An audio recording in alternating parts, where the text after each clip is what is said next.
আজ সারাদিনের অভিজ্ঞতা কিরকম? নমস্কার।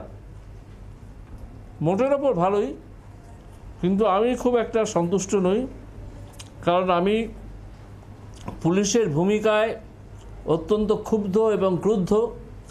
পুলিশ যেভাবে মমতা ব্যানার্জির এবং একটা এক্সট্রা কনস্টিটিউশনাল পাওয়ার সেন্টার তৈরি হয়েছে অভিষেক বন্দ্যোপাধ্যায় তাদের দালাল হিসেবে কাজ করেছে,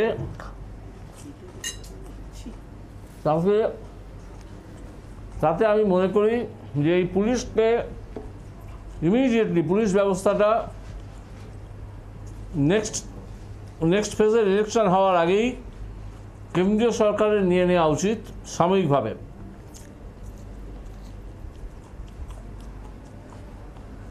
সেটার কোনো সাংবিধানিক প্রভিশন রয়েছে নাকি? তৃণমূলকে ফেরত দেওয়া হবে না রাজ্যপাল?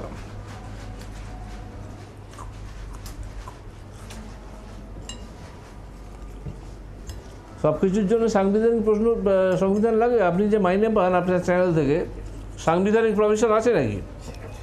ডেফিনেটলি আমি যে সংস্থায় কাজ করি সেই সংস্থার যে সমস্ত নিয়ম কানুন এবং তার যে স্ট্রাকচার রয়েছে সেই অনুযায়ী, এবং তার সঙ্গে ডেফিনেটলি সংবিধানের, অর্থাৎ একটা রাজ্যের পুলিশের ক্ষমতা কেন্দ্রীয় সরকার নিয়ে নিতে পারে কিনা এর মধ্যে তফাৎ আছে। আর পুলিশ তো এই মুহূর্তে তো প্রশাসন নির্বাচন কমিশনের আওতায়। খুব ভুল ধারণা, খুব ভুল ধারণা। এই ভুল ধারণা নিয়ে সাংবাদিকতা করবেন না। আমি ডেফিনেটলি আপনি যখন সাজেশন দিয়েছেন আমি বিকল্প পেশার চেষ্টা করব, যদি আপনি একটু বুঝিয়ে দেন যে এক্স্যাক্টলি কিভাবে এই মুহূর্তে রাজ্যের প্রশাসন সেটা কেন্দ্রীয় সরকার নিয়ে নিতে পারে। হ্যাঁ, তাই করুন। কি জানেন আপনি সংবিধান সম্বন্ধে?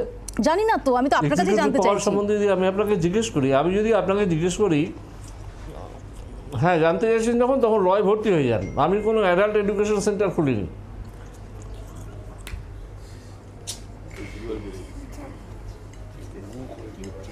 অভিজিৎ বাবু, আপনার আজকে কি একটু মাথাটা গরম আছে? আপনি তো অত্যন্ত সেন্সিবল, অত্যন্ত বিনম্র কথা বলেন বলেই জেনে থাকি। আজকে একটু উত্তেজিত দেখছি। এটা কি ভোট পর্বের শেষে? বিনম্র কথা বলার অর্থ আপনারা না ভোট পর্বের শেষে কেন? আপনারা যেটা ধরে নেন এই বিনম্রভাবে কথা বলার অর্থ যে আপনারা যেরকম সেরকমভাবে ভাইপোর চামচাগিরি করবেন আর আমরা মাথা ঠান্ডা করে উত্তর দিয়ে যাব, এটা ভাববেন না।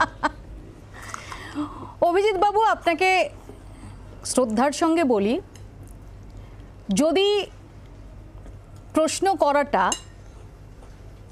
চামচাগিরি হিসেবে অভিহিত হয় যে কারো, তাতে এতটুকু দ্বিধাবোধ করি না। যে প্রশ্নটা মনে করি করা দরকার সে প্রশ্নটা করি, এবং যে প্রশ্ন করে আসছি এত বছর ধরে। অভিজিৎ বাবু, কি করে করবেন আপনারা? তো কি করে দ্বিধাবোধ করবেন? আপনারা তো তাদের পেড স্টাফ, কি করে দ্বিধাবোধ করবেন? অভিজিৎ বাবু বোধহয় একটু, অভিজিৎ বাবু আমার অনুরোধ, জি নেটওয়ার্ক সম্পর্কে আপনি বোধহয় জানেন না।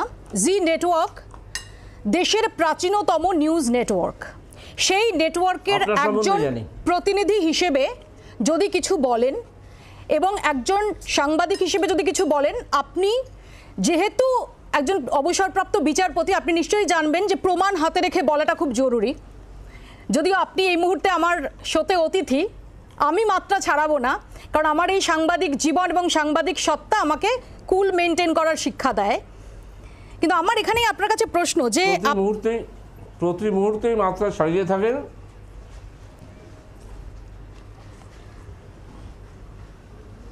এবং বিশেষ সময় মাত্রা বেশি করে ছাড়ান, এসব আমাদের দেখা আছে। আরেকবার বলুন অভিজিৎ বাবু।